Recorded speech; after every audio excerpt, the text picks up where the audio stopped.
Good morning, everyone. Thanks for joining us for North Dakota Today on this Monday morning. I'm Lisa Bedell here with Chris Berg. Do you see the memes of like, what day is it? Like the 87th day of March. The days do kind of blur together. It is actually only the 30th, but it does seem like March, the days are, what day is it? My kids don't understand that I had to go to bed last night because, they still haven't started. They start this week, but not this morning. The, remote learning. Mom, I don't know how that's I don't know if you work. can see that on TV, but you just took like a super deep breath. I know. Like, and they start this thing this week. Yeah. I'm a little stressed about becoming a homeschool teacher, so we'll see how it all plays out, obviously. Are you going to do the old ruler thing and maybe they did at the old Catholic schools?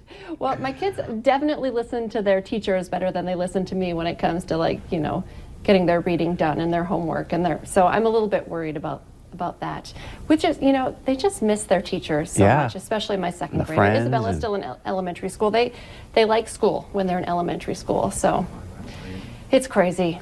It's just bizarre, right? And the whole social distancing thing, so they can't really... That's continuing. Isabella's been doing a bunch of Skype calls and things like that. Yesterday, finally, though, over the weekend, the weather was fantastic. We were out yesterday, and the neighbors were out, and so we did the social distancing thing, but still just a chance to be around other humans and have some sunshine. And today's even supposed to be pretty nice. Yeah, once we break through the fog, it's still a little foggy out there. It's supposed to be a nice day. So I'm liking these 40s and 50s for sure. Me too. And we need some good news, so I tried to fill today with mostly good news. I love this. He's one of our favorite North Dakota Today guests, Blind Joe. This just came into our newsroom this morning.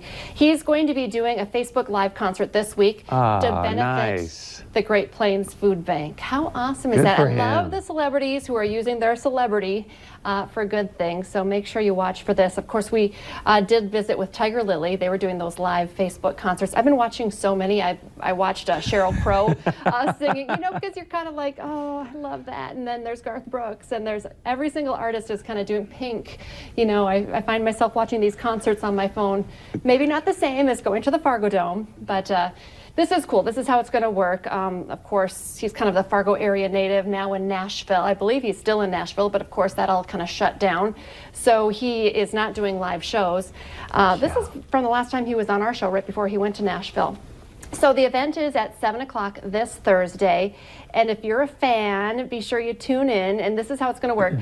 Fans can make donations during this concert and have the chance to interact with Blind Joe during the concert through leaving comments, including making song requests. And I know I was listening to Blind Joe. He's doing some stuff on Facebook and social media. He has a song. It might even be called Coronavirus. It kind of reminded me a little bit of his Bison Jam that he has. So it kind of cheered me up, even though he was singing about coronavirus. So last week I set this up too because I'm a big fan, and apparently all I do when I'm not at work is watch online videos, online concerts.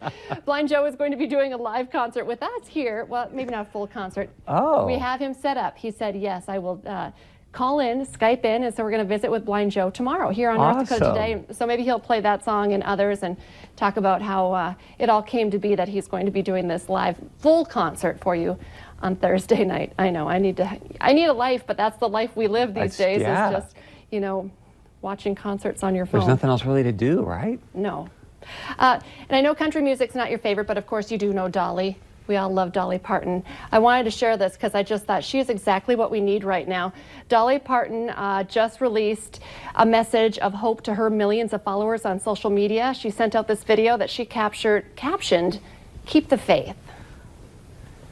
Well, hello, it's Dolly climbing a stairway to heaven, 'cause this virus has scared the H-E-double-L out of us. I'm not making light of the situation.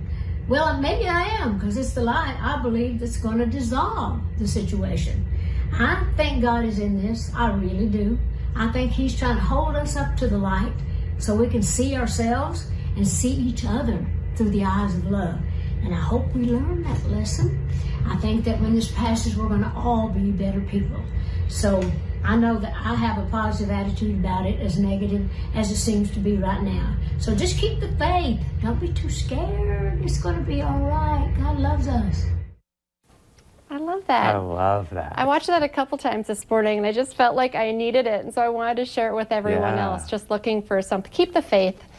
God is with us still, and even if you're just, going to church by watching it on your laptop, it's what we all need right now. Keep But I the think faith. even, not even just the church thing, I think daily now you see people that are kind of going back to their faith and family and going, wait a second, maybe I didn't need this jet ski or whatever, and I can just spend time with family or whatever it might be. And so it's just, I think what's going to be fascinating is that can we remember this? Because, even last night being out and about, I talked to one of my buddies in PA, and he's like, dude, it's amazing now. Every night at 5 o'clock, all the families are out walking, playing hoops together. He's like, it was never like that. We were racing around town trying to get our kids to this or that. And so maybe it's a chance to kind of slow down and go, okay, I didn't need to have Billy and 12 different things all week. Spend time with family and get back to the things, at least in your own life, what really matter to you. Yeah, we were overbooked for sure. Yeah. So it's been a nice slowdown. I mean, if we could find somewhere in the middle, though, between the craziness and the lockdown. But I think that's kind of, life always has these pendulums. I think now it's like, okay, we were way over here. Now maybe we can kind of get back in this area and, just not feel like everyone's so bonsai all the time. That's true. You know what? I also want to mention, because you probably heard this morning, but we've been talking a lot about the Olympics and being so postponed. But this is a bit of good news. The Summer Kind Olympics officially have been rescheduled. It's kind of breaking news this morning. Kind of the same time it was supposed to be held, but next year. So you can mark that on your calendar. July 23rd to August 8th, 2021 in Tokyo. So I know it's still a bummer, but I do see, like you said, more people out and about being active. Yeah. The new norm for getting your physical activity. A lot of people are running, riding bike, rollerblading. Love it. On the bright side, though, Budo, this gives us an extra year to get the show sponsored and learn Japanese. So, There's the silver lining. I like it. Stay with us. Coming up here on North Dakota Today, we're going to clear up some of the misconceptions about COVID-19 with the experts at Essentia Health.